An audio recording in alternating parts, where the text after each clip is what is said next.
back to another episode of Wisconsin Weather Experts, exclusively on Fox Local. It is Thursday, and it was an icy morning. I'm joined by Rob Haswell. Yeah, we had an interesting morning because it was kind of hit or miss, right? Like some spots were just fine because we have the world's best road crews out there, and most of the roads either were really good or got really good before the morning commute really kicked in. But there was some lingering patches out there that were stubborn. You hit one on the way in. I did here in Brown Deer, almost to the station I hit one. So it was one of those situations where I think, you know, wherever maybe the plows missed a couple of ice pellets or salt pellets, it was still a little bit icy. But it wasn't just those of us in southern Wisconsin that dealt with it. No, in fact, just down the road in Chicago, they had some pretty icy conditions there. We got some video from overnight. This really kind of started in the late evening and overnight. Oh yeah, you can see the ice. Oh. That's a much more significant icing that they had down in the Chicago area. Obviously, you're also looking at a more significant impact with a much larger population base, which means a much larger commute, and from my experience, much more construction to drive through. So yeah, look at the glazing there of the main strip. Wow. Look at that. I mean, it kind of looks pretty in a weird way, but the salt trucks were out there as well, mitigating some of the impact. We again tip our hats to those fine folks. Really, it's so hard to see too. That's one of the reasons why ice is so dangerous. Even the little bit that we saw here, it's almost like you need to bend down and really like look at it. True. At, you know, at an sometimes angle. It just looks shiny, and wet roads also look shiny. So sometimes you're driving along and it's just wet. All of a sudden it's ice, and you know you can experience some loss of traction and end up in trouble. Happy that you made it here safely today, but you did witness a couple of not so ideal situations. Also, though, ice can be very pretty. We got some amazing pictures to share. Yes. Let's go ahead and take some of our weather graphics here. This was in Bel Air, Maryland. So reporting, just over a tenth of an inch of ice in this part of Maryland. And you can just see it on the trees in this picture. And then another one of a zoomed in shot of the grass, which is just incredible. And now, as we just talked about, any type of ice or any amount of ice is hard to drive in, but when it starts to get a little thicker like this, that could take down tree branches, and power outages are possible. Ice is very heavy. We don't think about it that much, but it does carry quite a bit of weight. Even when it's dispersed across the tree or a power line, it can bring things down for sure. And so this is one final picture, and these are from Shane Brown, the viewer the person in Bel Air who sent these, and you can see the ice coating the mailbox too. So it just sticks to everything when we're talking about freezing rain or freezing drizzle. And I looked, Rob, these are spots that were under the ice storm warning yesterday. That makes sense. And the highest ice total that I saw, I don't remember the exact location, but they were between about 1/4 of an inch and half an inch of ice. I can't even imagine. It had to do some pretty significant damage. I remember the significant ice storm of the late 90s that took down entire transmission towers, just crumbled them like they were made out of tinfoil. So half an inch of ice probably did quite a bit of damage. So we'll be thinking of those folks over the next little while. Now we're going to talk about a lot of weather things. You've got the latest on what's going on in the big picture, right? Yes, from ice to now another chance for snow. We're watching another storm system that's coming together out west right now. We're watching that low pressure system off the coast of California. And now remember, northern and central California have been dealing with this atmospheric river, which basically is just system after system after system impacting the same spot. So good news that it's of course impacting California. If only it could drift its way southward a little bit more, because Southern California needs some of the love too. But any part of that state that has just been so dry over the last couple of months, seeing beneficial precipitation. But that is eventually going to move in our direction heading into the weekend. Now, the system that we just saw in Wisconsin has since moved east, so it is still bringing a lot of snow to southern Canada, New England states. You can still see a little bit of pink around the New York City area, but about to be out over the Atlantic. So there is still a winter weather advisory in effect for some parts of New England states. That's more so for the snow that's falling. But just a short time ago, that ice storm warning that I had just mentioned was allowed to expire, as a lot of that freezing rain and wintry mix now moving out over the Atlantic. Off towards the west, we can already see plenty of winter weather headlines as well. Specifically this, look at this blue. These are winter storm watches for northern South Dakota, central and southern Minnesota, and you can see here even west central parts of Wisconsin. That is actually out ahead of this next storm system. So we're going to see this progressing eastward here throughout the day tomorrow and really impacting the upper plains later Friday night into Saturday morning. Once again, here's that system really impacting northern and central parts of California. And from here, we're just going to be watching it make its way eastward. Here is a look at the next couple of days. Now, the system east of us, that's going to be out by later on tonight. So as this system west continues to move eastward throughout the day today, eventually reaching the Dakotas heading into Friday morning, and then it will continue to spread eastward into parts of Minnesota and, yes, Wisconsin heading into Saturday. It could be one of those situations where it starts north and then fills in south later in the afternoon on Saturday. But this is going to be a system that lasts pretty much all throughout the day. Now, Sunday, places like Wisconsin and the upper plains will be drying out. This system will gradually cross into Michigan and on into New England states later Saturday night on into Sunday. So it's really just a one-day thing, but we will have the chance here locally, which is, again, across the state of Wisconsin, to have that chance for snow pretty much on and off throughout much of the day. And accumulation looks very likely at this point, especially northern and central parts of Wisconsin. Could really see some high snowfall totals up north. So something we'll be watching very, very closely. It's a big weekend, though. I know it's only Thursday, but let's take a live look down south in New Orleans, where the Super Bowl is on Sunday. Here's a live view of the Superdome. Oh, I'd like to be here. It's very nice in New Orleans right now, and even heading into the weekend, temperatures are going to stay on the warm side. So let's start with the forecast down south. For any of you lucky Milwaukeeans or Wisconsinites heading down south to maybe see the game, there's got to be a few, right? The weather is looking lovely. It's good weather. We don't have to worry about any of that. We're going to continue to see sunshine down south with temperatures likely in the 70s by kickoff, and even by halftime as we're watching Kendrick Lamar do his thing, temperatures will only drop a little bit. So the weather is fantastic for football and anybody going to the game. Now, for the rest of us across the state and specifically in Milwaukee, hosting our own Super Bowl parties, it's going to be just a little colder, right? Temperatures by kickoff in the 20s and halftime down into the teens, and that's actually thanks to clear conditions. So again, we'll have the snow on Saturday, but then by Sunday, we'll clear things out. We'll just be ushering in more cold weather, but commuting should be just fine. So that's your latest weather across Wisconsin, across the country. Let's talk about something else really cool that actually happened across Lake Michigan yesterday or in the previous days. This is video of ice pancakes. Look at that, Rob. Isn't that bizarre? What a great visual there. It's a drone photography, as you can see from the top line there. But it shows these little, essentially, shows these little pockets of pancakes of ice just floating around like tiny little ice islands out there in Lake Michigan, and definitely showing you more ice than we've seen on Lake Michigan in a while, because it's been a relatively ice-free winter for the Great Lake.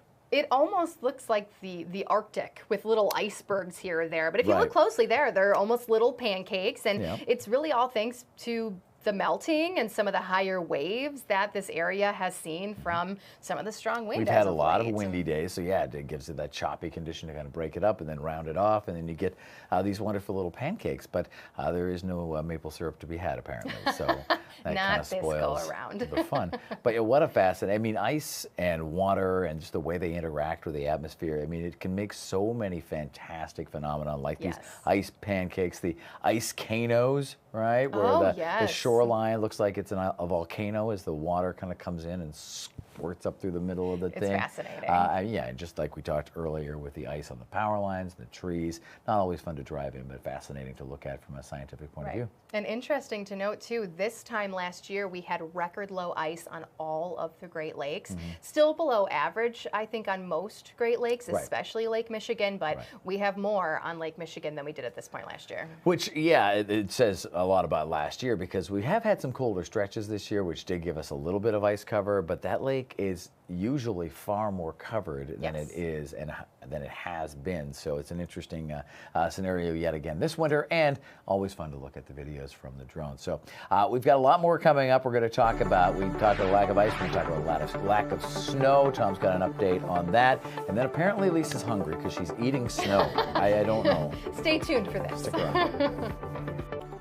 Welcome back, everybody, to Wisconsin Weather Experts. Thanks for staying with us here on Fox Local. Talked a lot in the last break about ice. Yes. Not much about snow, though. No, and that's because we don't really have that much snow. It's been an incredibly snowless winter. I mean, we have had a few events. We do have one coming up on Saturday, but we have been very much, we're about 1.5 feet below the average for the season. Yeah. And our very own Chief Meteorologist Tom Walks takes a look at our snow-free situation.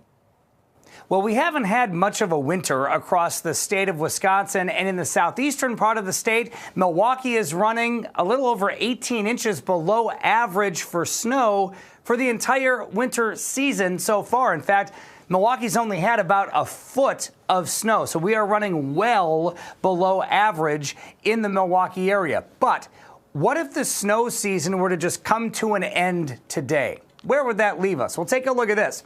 This is a list of the least snowiest years on record in Milwaukee. This goes all the way back to 1884. Now, typically in Milwaukee, we average nearly 49 inches of snow in a given season. If the snow were to just end today, if we didn't get any more snow for the season, it would be the third least snowiest year on record, which means, yes, there have been other years that have been featuring even less snow. But as we know, we still have several more months of snow potential ahead of us here. We know that February, March, April, and even May in parts of the North Woods of Wisconsin can still feature some snow. So we know these numbers are going to change, right? Well, it's interesting because as we go forward in time, as we get later in the season, the temperatures start to change. And this is interesting because as you look at this map, this is kind of a general temperature map and a general temperature forecast from across the country. As you would expect, warmer south, colder north.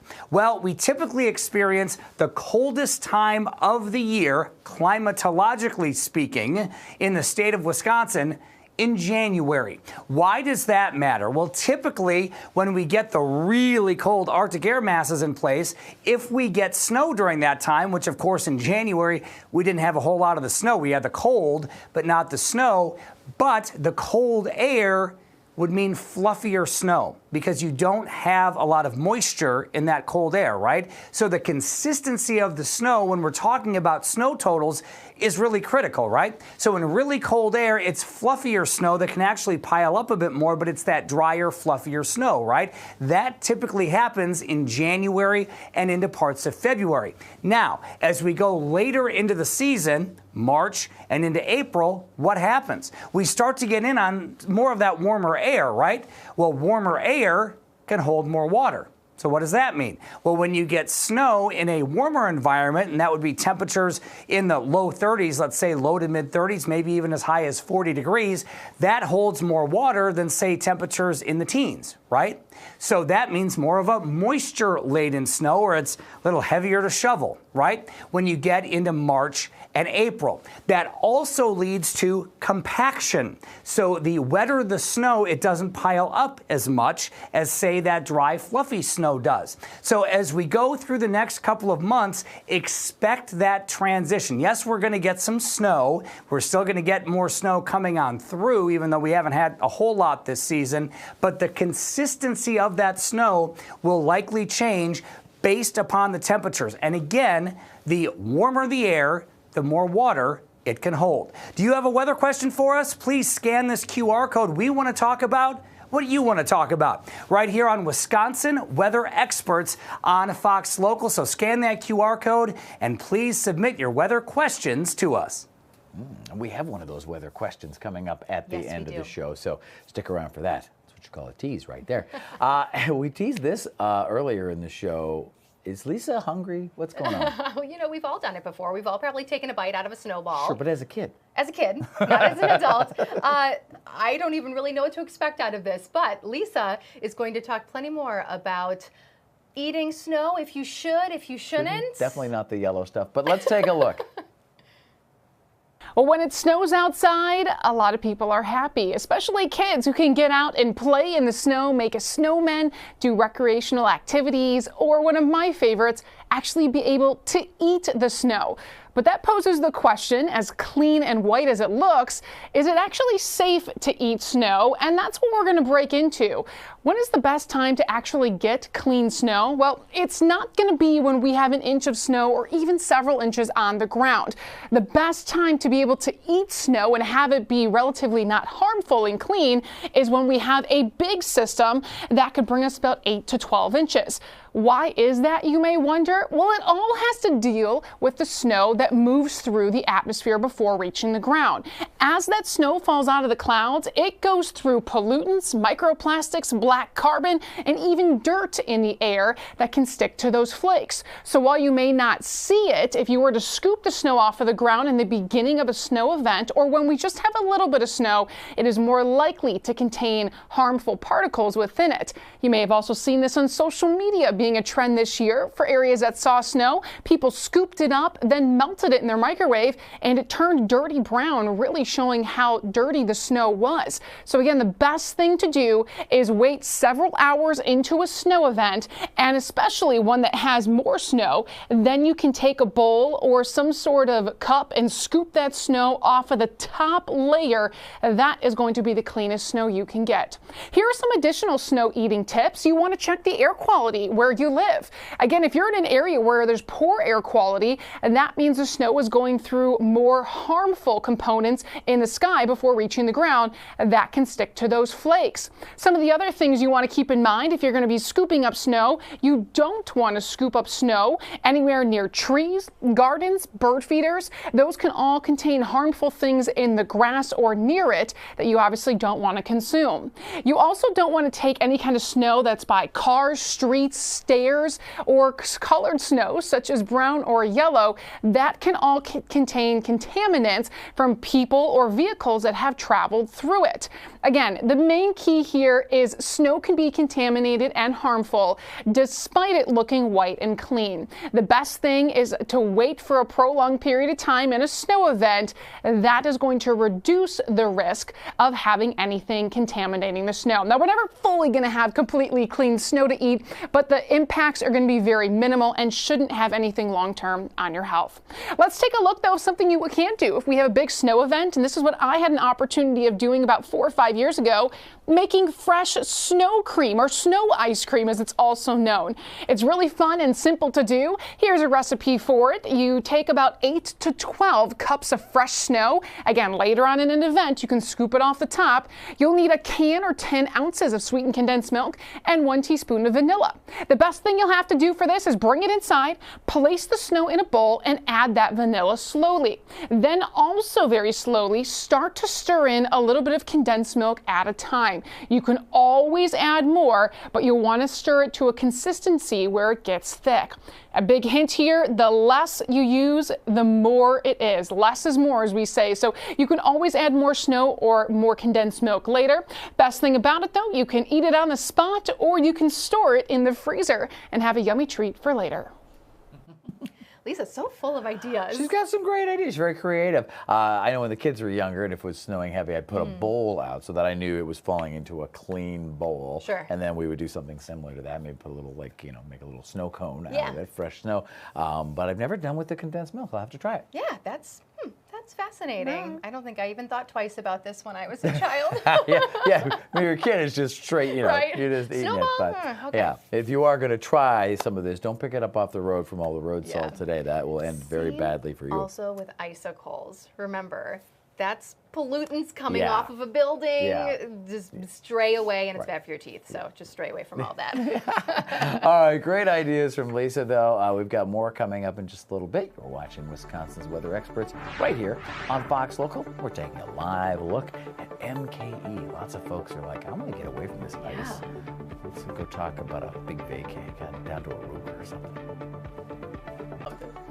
Welcome back, everybody, to Wisconsin Weather Experts. Thank you for staying with us on Fox Local. It is time to answer the question of the day. Now, we've been putting up a QR code in previous days for you to scan and ask a question, and we are going to dedicate time as often as we need to answer your weather questions. So this was the question sent in by Jim in Hartford. Essentially, what is the difference between hoarfrost as well as rime ice? And this is a fantastic question because they look very similar. They have subtle differences, but they do form a different way. Hoarfrost is more so, Holly, on those clear, cold nights. We see that water vapor that condenses and then freezes on contact. So that causes frost on the grass, and then it also, when it freezes to tree limbs, looks more feathery. Like a feathery ice covering the trees. So hoarfrost is more so just from those clear, cold nights and the water vapor that freezes. But rime ice is a little different. Yes, it forms during foggy nights. Right. So like a foggy night, which we haven't had very many of those. So the chances for at least some of the rime has not necessarily been, I guess, possible in this area. I haven't seen it just yet, but I'm actually curious now of what that would look like compared to hoarfrost. I do think I've seen hoarfrost before, but definitely on the lookout for a little bit more of the rime ice. Yeah, so just a somewhat different way that each one forms. They're very similar, though. And rime ice more so looks a little more crystallized, almost like little sugar or little salt pellets, whereas hoarfrost more so looks feathery as it coats some of those tree branches or anything like that. So hopefully that answers your question, Jim in Hartford. Thank you for sending that in. And again, the QR code, you can see it on your screen right now. Please send us your weather questions. We love to answer this type of stuff, and it's nice to have the time to dedicate to answer all of your questions. So we look forward to hearing more. Now let's move on to something really, really cool that goes on every year up north in Eagle River. This is the Eagle River Ice Castle, and this is video from the Eagle River Fire Department's Facebook page. It is like a scene out of the movie Frozen. They are harvesting the ice from the local lake. You can see it in this awesome video that once again is on the Eagle River Fire Department's Facebook page, and they every year make a design for the ice castle, and they use these ice blocks to put the ice castle together. Is that not incredible? Yes, that is so neat. Oh my gosh. So this is way up north, far northern Wisconsin, and this is not new.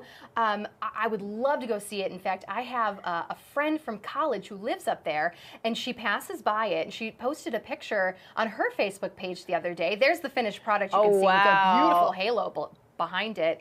But she posted a picture, and it just clicked in my head. We need to talk about this because this is a really cool thing that far northern Wisconsin does every single year. Wow. And there's all the volunteers within the fire department and the community that come out and help. But it is just so fascinating to me. And it lights up at night. They just do it all themselves. They cut the ice. They harvest the ice. It's incredible. Wow. And if you were to actually watch that on the Facebook page, it is to the song from Frozen. The movie, because it just makes sense. If we want to really quickly switch over to our weather graphics, if we're able to, I do have a couple of viewer photos. This was sent to my Facebook page. I had asked if anybody had seen it recently, and so many people have seen it in the last month or so. This is from Meredith, so kind of a side view. Even look at how intricate some of those pillars are at the top. It's just incredible. And then one final picture from Gary of the full view. Wow. I don't know why, but this is just so fascinating to me. This is my first time ever seeing this. Yeah. I know that there was a such thing when I first got here. Was it the ice castles or something that got canceled this year? An event down in Lake Geneva. Yes, they do build their own ice castles. Okay, and so now I'm actually seeing what they look like. Oh, I hate it. We don't have more of these. It just makes me feel more like a kid again watching it. Like it's like a real life thing. Like Frozen has really came to life. Right, and it's just a way to enjoy months that sometimes aren't that great weather-wise, So really, really beautiful. And maybe those of you heading up north sometime soon can see it. Hopefully it sticks around and doesn't melt too quickly. Thanks for tuning in to another episode of Wisconsin Weather Experts. We will see you again next week.